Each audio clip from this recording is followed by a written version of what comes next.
Today I'm sharing with you an article titled "The 3 Things a Woman Must Never Lose in Marriage."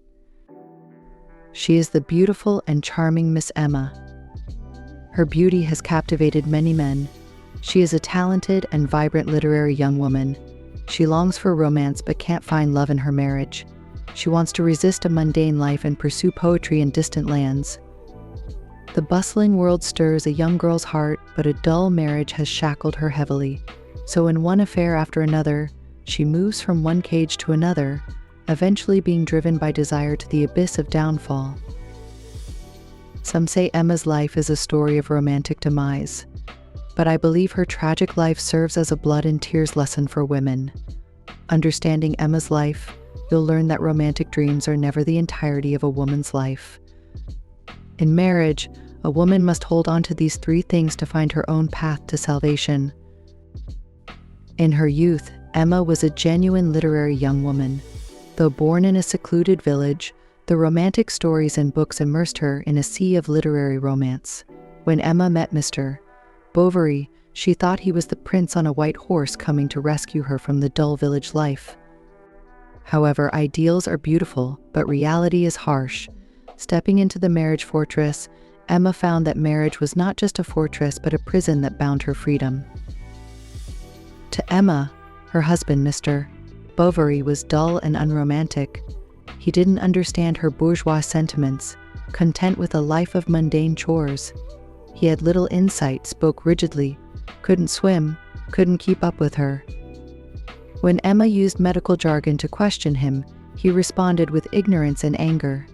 Emma complained, hating that her husband couldn't bring her the refined lifestyle of the upper class, hating his lack of romance, unable to bring her joy and pleasure. Later, Emma met the charming young clerk in town, Leon, and fell in love, feeling they met too late. But young Leon, timid in his youth, never responded to Emma's feelings, instead going to Paris to study. His departure made Emma lose her glimmer of love, leaving her melancholic. At this time, Emma met the flirtatious Rodolphe. Rodolphe saw Emma as prey, and his tactics made Emma fall for him like a moth to a flame. But Rodolphe soon tired of Emma, and his heartless abandonment made Emma gravely ill. Then Leon appeared again. Having experienced the nightlife in Paris, Leon was no longer the naive young man but a seasoned man of the world, deciding to rekindle their past love.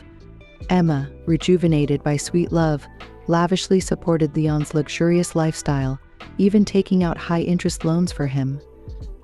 But when Emma couldn't repay the loans and sought his help, Leon hurriedly distanced himself from her. For Emma, the greatest pursuits in life were 2 things: love and a refined upper-class life. In the dull and tedious married life, Emma once enjoyed a highlight of her life. At that time, Madame Bovary cured a famous marquise's mouth ulcer. To thank Charles, the Marquise invited the Bovarys to his estate. At the Marquise's estate, Emma first saw the refined life of aristocratic ladies. These ladies, dressed in splendid clothes, lived in an Italian-style manner, participating in elegant balls in the lavish hall every day. Such a luxurious life was out of Emma's reach. In reality, many of us are another Emma. We aren't lacking happiness, just the eyes to discover it.